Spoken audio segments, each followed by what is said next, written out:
News সম্পাদক জনাব নুরুল কবির আমাদের প্রধান উপদেষ্টা ডক্টর ইউনূসের একটা ইন্টারভিউ নিয়েছেন।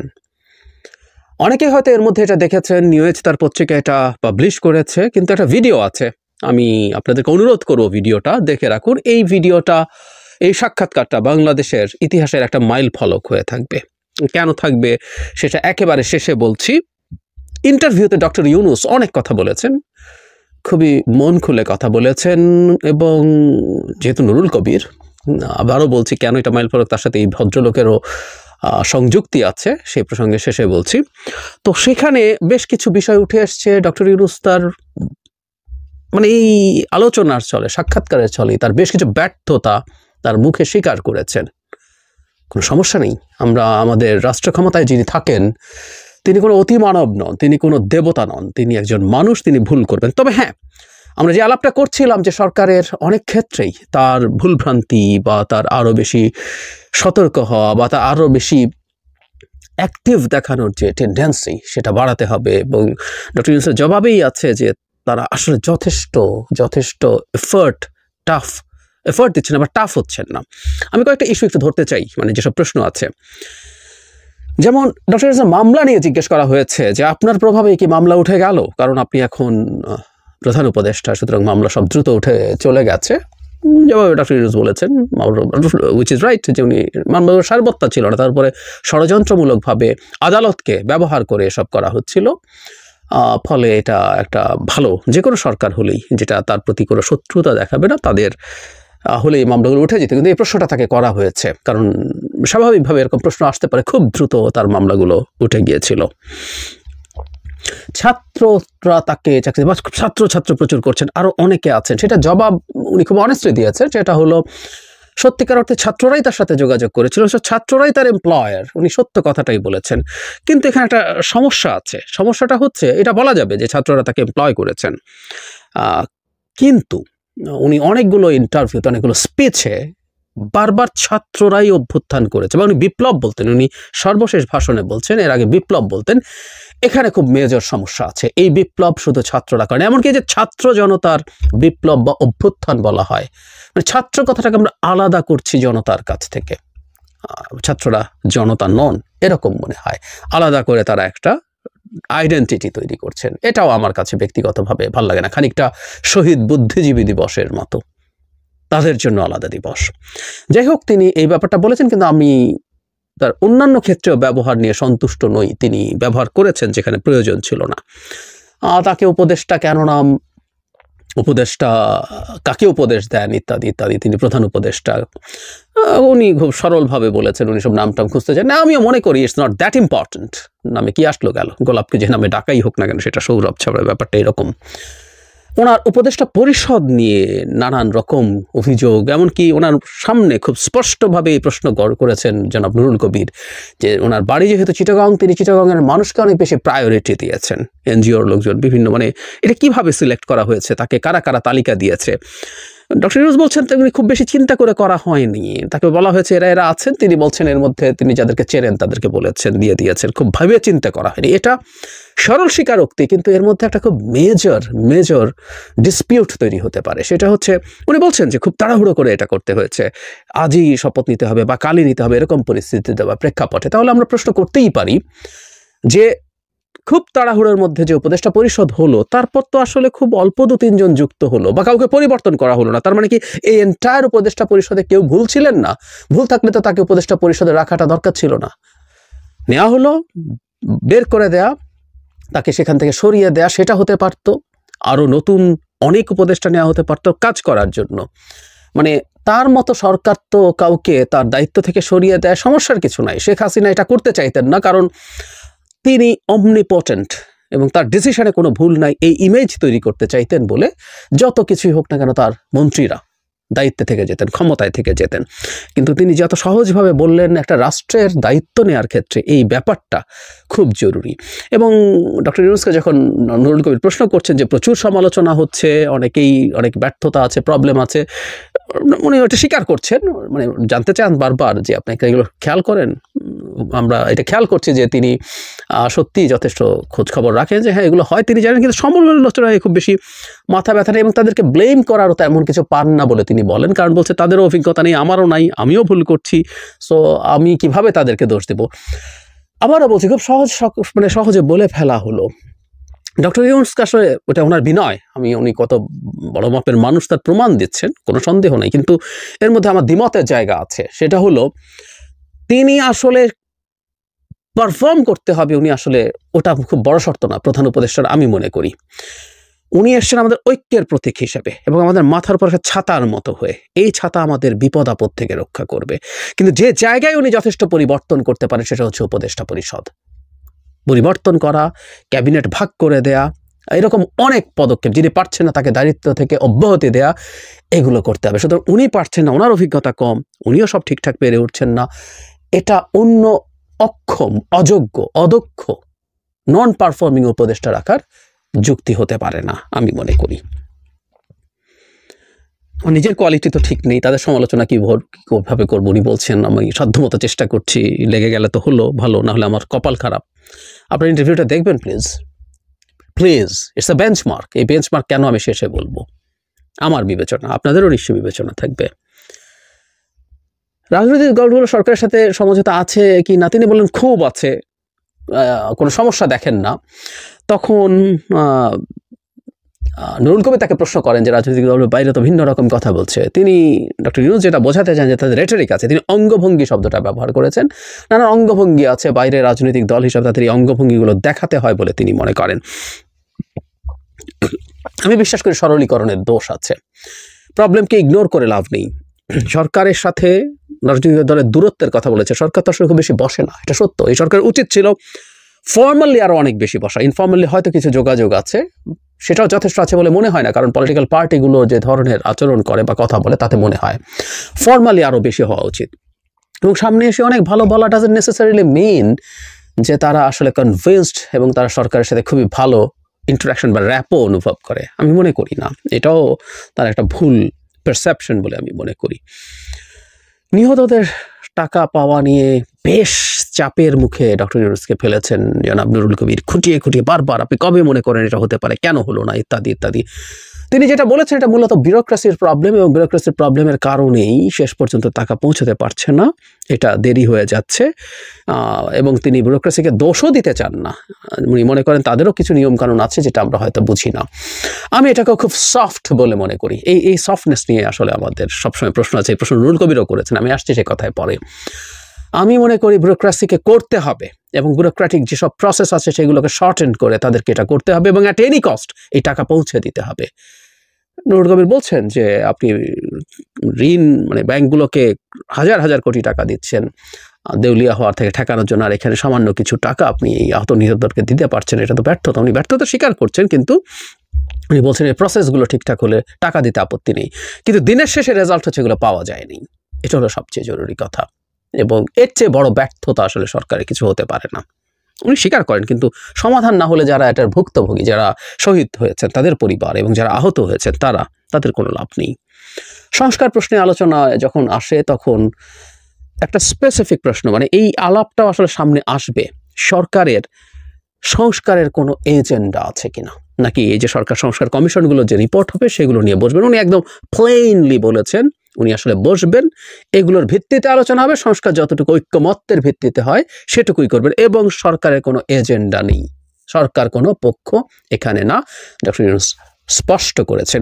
এটা রেজোনেট করে কিছুদিন আগে ডেইলি স্টারের সাথে একটা ইন্টারভিউতে ডক্টর ইউনূস বলেছিলেন ক্লিয়ারলি যে আমরা ফ্যাসিলিটেটর, আমরা কোনো রাজনৈতিক সরকার নই, আমরা তো এটার সাথে এটা ম্যাচ করে। সুতরাং সরকারেরও কেউ যখন এটা নিয়ে কথা বলেন যে শুধু এটার জন্য সংস্কার করতেই হবে এসব, এবং এই প্রশ্নটাও জনাব নুরুল কবির করেছেন, বিশেষ করে ছাত্র উপদেষ্টারা কখনো কিছু মন্তব্য করেন যেগুলো বিভ্রান্তি তৈরি করে, ডক্টর ইউনূস সেটা স্বীকার করেছেন এবং সেগুলো তাদের মধ্যে তারা আলোচনা করে ঠিক করে নেন, সেটা জানিয়েছেন। ডক্টর ইউনূস ছাত্রদের সাথে রাজনৈতিক দলের ছাত্ররা তো দল তৈরি করছে, তখন নির্বাচন প্রশ্নে প্রবলেম হয়, কারণ ছাত্ররা অ্যাপারেন্টলি একটু লম্বা সময় নির্বাচনের জন্য চাইবে, তাদের কনস্টিটিউয়েন্সি ঠিক করা, সংগঠন তৈরি, এগুলো জনাব নুরুল কবির বলছেন, হুইচ ইজ রাইট। এবং আমি বহুদিন থেকে বলছি যে সংস্কার এখন নতুন করে বিচার যুক্ত হয়েছে, এগুলোর মূল কারণ হচ্ছে নির্বাচনটাকে পেছানোর চেষ্টা, এই চেষ্টাটা খুব এভিল চেষ্টা আমি তাও মনে করি না। রাজনীতিতে এগুলো হয়, ওনার বেশি সময় দরকার এবং উনি ওটা ওভাবে না বললে অন্য কোনো বাহানা দিয়ে বলবেন। এগুলো মোটামুটি কমন প্র্যাকটিস, স্পেশালি আমাদের মতো এই অঞ্চলের রাজনীতিতে। ফ্রেন্ডস মনে করছেন এই সমস্যা থাকবে না, সব ঠিক হয়ে যাবে, এটাও আমি সঠিক মনে করি না। আসলে সংঘাত হবে, এবং বিশেষ করে যদি সরকার তাদের প্রতি কোনো রকম কোনো সুনজর দিচ্ছে, সরকার কোনো রকম কোনোভাবে ইনভলভড আছে, সেটা হলে বিপদ হবে। এই ফিসফাস আছে, আমার মনে হয় জনাব নুরুল কবির এই প্রশ্নটা যোগ করলে ভালো করতেন, তিনি এটা জিজ্ঞেস করেননি। নির্বাচন নিয়ে তিনি খুব চমৎকার দুটো সময় আবার স্টিক করছেন, মানে এই বছরের শেষে অথবা 26-এর মাঝামাঝি। এখানে একটা ইন্টারেস্টিং ব্যাপার আছে। জনাব নুরুল কবির যখন তাকে প্রশ্ন করছে, এটা পাল্টায় যে আপনি কি খেয়াল করেছেন নিশ্চয়ই রাজনৈতিক দলগুলো এতেও সন্তুষ্ট না, তারা আরো স্পেসিফিক হতে চাইছে, আরো তারিখ চাইছে। তো উনি যেটা বলছেন, যেটা আমিও আসলে অনেকদিন বলেছি, ডক্টর ইউনূস তাই বলছেন যে এটা আসলে ওরা চাপ দিতে চায় যাতে চেতে দেরি না হয়, চাপ জারি রাখতে চায়। তো নুরুল কবির প্রশ্ন করেন, তো আপনি তো এটা বুঝে গেলেন। ডক্টর ইউনূস তখন বলছেন, উইচ ইজ ভেরি ইন্টারেস্টিং, সেটা হচ্ছে উনি চান এই চাপটা জারি থাকুক। এই চাপটা জারি থাকলে তাদের মধ্যে কেউ আছেন যা কেউ ভিন্নভাবে ভাবতে পারেন, তারা যাতে ঠিক থাকেন, এই টাইমের বাইরে যাতে আর না যায়। তার মানে doctor Yunus is very strong about এই ইলেকশনের যে ডেডলাইনটা তিনি বলেছেন, খুব স্ট্রং। এবং উনি এটাও জানেন, এটার অন্তর্নিহিত অর্থ, উনি এটাও জানেন তার সরকারের মধ্যে কেউ আছে যারা এটা এভাবে ভাবছে না, তাদের উপরও রাজনৈতিক দলগুলোর চাপ জারি থাকুক যাতে তারা এটা থেকে সরে আসতে না পারেন। পণ্যমূল্য এসব নিয়ে খুবই টাফ প্রশ্ন, দীর্ঘ একটা সময় তাকে চাপের মধ্যে রেখেছেন জনাব নুরুল কবির। ফুলকপির দাম এখানে এত 20 টাকা হয়ে যায়, চাঁদাবাজি হচ্ছে, কোনো রাজনৈতিক দলের কাউকে আরও, মানে রাজনৈতিক দলেরই বিভিন্ন বড় বড় রাজনৈতিক দলের সদস্যরা এগুলো দখল করছে, আপনি কোনো ব্যবস্থা নিচ্ছেন না, গ্রেফতার করছেন না। মানে ডক্টর ইউনূস গ্রেফতার করেছেন কিনা সেটাও জানাতে পারেননি। তারপরে জনাব নুরুল কবির প্রশ্ন করছেন যে দিনের আলোতে, দিন দুপুরে সব বাস স্টপে পরিবহনে চাঁদাবাজি হচ্ছে, তিনি কিছু করছেন না কেন, আর সরকার কেন চোখে দেখতে পাচ্ছে না, সবাই দেখতে পাচ্ছে। দেখলাম যে বেশ চাপ বোধ করেছেন প্রফেসর ইউনূস, এবং উনি একটা জায়গায় বলছেন সরকারের চোখ হয়তো অত পরিষ্কার না, অসহায়ের মতো। এই অসহায়ত্ব দেখার একটা সৌন্দর্য আছে। তিনি ফালতু কথা, মিথ্যা কথা বলেননি, স্বীকার করেছেন উনি পারছেন না। কিন্তু উনি পারছেন না, যেটা আমাদের চর্মচক্ষে আমরা দেখছি প্রতিদিন, বিরাট ব্যর্থতা, যার মাসুল আসলে কোটি কোটি কোটি কোটি অভাবী মানুষ দিচ্ছে। এই ব্যর্থতাগুলো ভয়ঙ্কর, সরকারের কেয়ারফুল থাকা দরকার। এখানেই জনাব নুরুল কবির প্রশ্ন করছেন, আমিও বহু সময় বলেছি, আমরা অনেকেই বলছি। উনি বলছেন রাষ্ট্রের প্রয়োজনে কঠোর হতে হয়, কিন্তু আপনারা সুশীলতার অভিযোগ আছে, কঠোর হচ্ছেন না। আর ডক্টর স্বীকার করেছেন মানুষের মনে যতটুকু কঠোর হওয়া উচিত বলে মনে হয় ততটুকু তারা হতে পারেন নাই, কিন্তু তারা হবেন এরকম একটা ব্যাপার মনে করছেন। ভারত প্রসঙ্গ এসছে, সেসব নিয়ে কথা হয়েছে, তিনি ওই মিডিয়ার আলাপ, মোদি কী করেছেন এগুলো বলেছেন, এবং রাষ্ট্রীয় দিক থেকে তিনি কোনো প্রবলেম ফেস করেন না, এটা উনি বলেছেন। শেখ হাসিনাকে ফেরত চাওয়া নিয়ে যে প্রশ্ন, সেটার জবাব তিনি দেওয়ার চেষ্টা, আমি বলবো যে উনি এই জবাবটা খুব বেশি দ্রুত পাশ কাটাতে চেয়েছেন বা সরে যেতে চেয়েছেন, যেন উনি জানেন না। কিন্তু নুরুল কবির লেগেছিলেন যে আচ্ছা কতদিন পর আপনারা আবার চিঠি দেবেন, কতদিনের মধ্যে জবাব এক্সপেক্ট করছেন। ডক্টর ইউনূস চেষ্টা করেছেন এই প্রশ্নটা থেকে সরে যেতে, কিন্তু তাকে ছাড়া হয়নি, এবং শেষ পর্যন্ত আসলে খুব ক্লিয়ার উত্তর আমরা পাইনি। ট্রাম্পের সাথে মোদির খাতির নিয়ে প্রশ্নের জবাবে তিনি বলেছেন, কারণ ওখানে প্রচুর ইন্ডিয়ান বংশোদ্ভূত লোক আছে, মোদির সাথে খাতির আছে, সো বাইল্যাটারাল সম্পর্ক যেটা এতদিন ছিল এটা ক্ষতিগ্রস্ত হতে পারে কিনা, ডক্টর ইউনূস স্বীকার করেছেন এটা ক্ষতিগ্রস্ত হতে পারে, তবে উনি চেষ্টা করবেন যাতে সম্পর্কটা ভালো হয়, এবং ক্ষতিগ্রস্ত হওয়ার নমুনাও দেখেছি উনি বলছেন। আমি ধারণা করি ট্রাম্পের যে এক্সেস স্ট্যাটাস, যেটাকে টুইটার বলি, বাংলাদেশের সকল হিন্দু নির্যাতন নিয়ে, কমিউনাল হিন্দু অ্যাটাক নিয়ে, মাইনরিটি অ্যাটাক নিয়ে ট্রাম্প তার নির্বাচনের আগে একটা টুইট করেছিলেন, সেটাই কি উনি সম্ভবত ইঙ্গিত করেছেন। বিদেশে পাচার হওয়া টাকা নিয়ে খুব চমৎকারভাবে তিনি বলেছেন, কোনো মানে ফালতু প্রত্যাশা না, উনি ক্লিয়ারলি বলেছেন আমরা চেষ্টা করছি, এটা খুব জটিল কাজ, সাক্ষী বা সব কিছু পেলে সময় লাগবে বলছেন, এবং আমরা সব টাকা মানে একটা অংশ ফেরত আনতে পারবো। মানে একজন সৎ মানুষ কিভাবে সৎ কথা বলেন, যেটা উনি পারবেন না, ফালতু কথা বলবেন না। কেউ বলবেন যে উনি তো রাজনীতি করবেন না, তাই উনি এভাবে বলেন। আমি ব্যক্তিগতভাবে মনে করি বাংলাদেশের রাজনীতিতেও কেউ যদি এই ধরনের সৎ স্টেটমেন্ট, আমি এতটুকু পারবো না, এটা আমার ভুল হয়েছে, আমি ওটুকু পারবো, এটা আমি পারি নাই। এই কথাগুলো বাংলাদেশের রাজনীতি করলেও কাজে লাগবে বলে আমি মনে করি। একটা কথা মনে রাখতে হবে, আমি সব কিছুতে পারঙ্গম, আমি সব কিছু করতে পারি, এগুলো আসলে একটা স্বৈরাচারী ব্যবস্থায় একজন ডিক্টেটরের ইমেজ তৈরির জন্য লাগে। একটা গণতান্ত্রিক ব্যবস্থায়, আমাদের গণতান্ত্রিক ব্যবস্থায় আমরা যাচ্ছি, সেখানে একজন মানুষ আসলে আমাদেরকে শাসন করে, কোনো অতিমানব শাসন করে না। স্বৈরাচারী ব্যবস্থায় একটা মানে অতিমানব শাসন করে, ফলে ওনার কোনো ভুল নাই। এমন কোনো ভুল করলে ওনাকে ভুল বোঝানো হচ্ছে, এভাবে হয়। কিন্তু গণতান্ত্রিক ব্যবস্থায় আমি একজন মানুষ, আমি কাজ করতে এসেছি, আমি আপনাদের সাথে করব, আমি ভুল করব, আমি ঠিক করব, সব কিছু মিলেই চলবে। এটা আমি মনে করি ডক্টর ইউনূসের এটা খুব চমৎকারভাবে উনি করেছেন। আর দুটো পয়েন্ট বলে আমি আমার শেষ অংশে আসবো।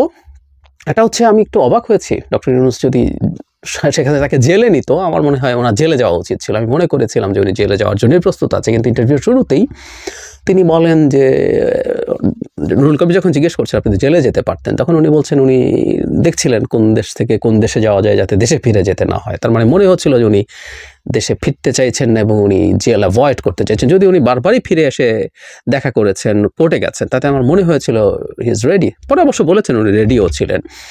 আরেকটা ব্যাপারে আমি এই পুরো ইন্টারভিউতে একটা জায়গায় ডক্টর ইউনূস আমি মনে করব যে তিনি আসলে ডজ করেছেন, সেইটাকে আসলে ঠিক জেনুইনলি যা হয়েছে সেটার বাইরে কথা বলেছেন। সেটা হলো ওনার রাজনৈতিক দল করা নিয়ে। উনি বলতে চেয়েছেন যে সবার চাপে উনি এটা করেছেন, ওনার খুব সিরিয়াস উদ্দেশ্য ছিল না, পরে উনি দেখলেন এটা সিরিয়াস হয়ে যাচ্ছে তাই সরে এসছে। অনেকক্ষণ ধরে উনি এটা ব্যাখ্যা করেছেন। আমরা যতদূর জানি ব্যাপারটা আসলে এই রকম নয়। উনি আসলে প্রত্যাশিত সাড়া পাননি, সেই সাড়া না পাওয়ার কারণে সরে এসছেন এবং উনি একটা সময় দেখেছেন যারা তাকে এই জায়গায় এনেছে তারা আসলে তার সাথে নেই। হোয়াট এভার, এটা খুব মেজর ইস্যু না, কিন্তু মূল টেকঅ্যাওয়েটা কি, আমরা ডক্টর ইউনূসের স্পিচ যখন দেখেছি, ডক্টর ইউনূসের যখন স্পিচ যতবার দেখেছি আমি শেখ হাসিনার কথা আমার মাথায় এসছে, ওনার স্পিচ। আজ যখন জনাব নুরুল কবির, মানে এই ভদ্রলোক আমরা চিনি, যখন বাংলাদেশের টকশো শুরু হয়, আমরা অনেক ছোট তখন, যখন টকশো হতো, বাট পলিটিক্যালি আমরা কনসাস হতে শুরু করেছি, যে কজন মানুষের টকশো আমরা দেখার জন্য বসে থাকতাম, নুরুল কবির একজন। এবং এই মানুষটা কনসিস্টেন্টলি এস্টাবলিশমেন্টের বিরুদ্ধে কথা বলে গেছেন। এবং আমি একটা কথা যোগ করতে চাই, ১-১১ সময় যখন কেউ কথা বলছিল না, আমার স্পষ্ট মনে পড়ে যেন নুরুল কবির কথা বলছিলেন। একটা পর্যায়ে সম্ভবত আমি যত চ্যানেলগুলোর সাথে কথা বলেও শুনেছি, চ্যানেলগুলোকে চাপ দিয়ে তাকে আসা বন্ধ করে দেওয়া হয়েছিল, কিন্তু উনি সেই সময়ও কথা বলেছেন। সো সেই নুরুল কবির এসছেন এবং উনি ডক্টর ইউনূসকে এইরকম চাপে ফেলেছেন। একটা রাষ্ট্রের সরকার প্রধান এরকম চাপে পড়বেন একজন সম্পাদক বা সাংবাদিকের সামনে, এটাই গণতন্ত্র, এটাই গণতন্ত্র। এবং কোন রকম যাকে প্রশ্ন করা হচ্ছে তিনিও সৎভাবে ফেস করছেন, তার অক্ষমতা, তার ব্যর্থতা সবকিছু সামনে আনছেন, কিন্তু ছাড়ছেন না, ক্রমাগত তাকে আবার চাপে ফেলছেন, মানে ছেড়েই দিচ্ছেন না। আমার দু একবার মনে হচ্ছিল আচ্ছা ডক্টর ইউনূসকে ঠিক আছে উনি এটা আর বলতে চাচ্ছেন না, ছেড়ে দিলে হয়, কিন্তু আমরা দেখলাম নুরুল কবির ছাড়ছেন না। এটাই হওয়ার কথা আসলে। মানে আমরা এই ইন্টারভিউটা যখন দেখব তখন শেখ হাসিনার আবার সংবাদ সম্মেলনকে একটু মাথায় যদি নেই, বাংলাদেশ অল্প দিনের মধ্যে কোথা থেকে কোথায় চলে আসলো। এই শেখ হাসিনা পতনের কয়েকদিন আগেই সাংবাদিকদের সাথে কথা, ওই যে চায়না থেকে যেখানে রাজাকারের বাচ্চা, যেখানে অনেকে কথা বলেছিল, ব্যবসায়ীরা গিয়ে কি কি করেছিল, সেই জায়গায় ডক্টর ইউনূসের এই ইন্টারভিউটা পাশাপাশি রাখি। আমি বলছি না এটা খুব অবিশ্বাস্য কিছু হয়ে গেছে, কিন্তু বাংলাদেশের প্রেক্ষাপটে এটা অকল্পনীয়। একটা গণতান্ত্রিক দেশে মোটা দাগে এগুলো হবারই কথা ছিল। আমরা এটাও দেখতে চাই, এখন ডক্টর ইউনূস একটা সাংবাদিক সম্মেলন করছেন যেখানে বিভিন্ন পত্রপত্রিকার, মিডিয়া, টিভির সাংবাদিকরা তাকে ইচ্ছে মতো প্রশ্ন করছে, আক্রমণ করছে, তিনি জবাব দিচ্ছেন, তিনি তার সফলতার কথা বলছেন, ব্যর্থতার কথা স্বীকার করছেন, অক্ষমতার কথা স্বীকার করছেন। ভবিষ্যতের বাংলাদেশের জন্য ডক্টর ইউনূসের এই ইন্টারভিউ একটা বেঞ্চমার্ক হয়ে থাকবে। যিনি বাংলাদেশের প্রধানমন্ত্রী হবেন ভবিষ্যতে, তাকে ন্যূনতম স্ট্যান্ডার্ডটা মেনটেন করতে হবে। এবং জনাব নুরুল কবিরও একটা বেঞ্চমার্ক সেট করে দিলেন, কোনো প্রধানমন্ত্রীর সামনে যদি তাকে সুযোগ দেয়া হয়, অন্য যে কেউকে যদি প্রধানমন্ত্রী সুযোগ দেন, তাকে এভাবেই প্রশ্ন করতে হবে। প্রশ্নের মুখে রাখাই একটা গণতন্ত্র কাজ করার সবচেয়ে জরুরি কাজগুলোর একটা। এবং মিডিয়া, এটাকে আমরা জানি কিভাবে দেখা হয় রাষ্ট্রের 3টা অঙ্গের বাইরে। আরেকটা গুরুত্বপূর্ণ, মিডিয়া যদি এফেক্টিভ থাকে, ভাইব্রেন্ট থাকে, মিডিয়া যদি তার দায়িত্ব ঠিকঠাক মতো পালন করে, গণতন্ত্র সুসংহত হয়। আবারও বলছি, বাংলাদেশের ইতিহাসে এই ইন্টারভিউটা একটা মাইল ফলক, একটা বেঞ্চমার্ক সৃষ্টি করেছে। আর কেউ যাতে এই বেঞ্চমার্কের নিচে নামতে না পারেন, প্রধানমন্ত্রী বা সাংবাদিক, এর ওপরে যেতে হবে আমাদের।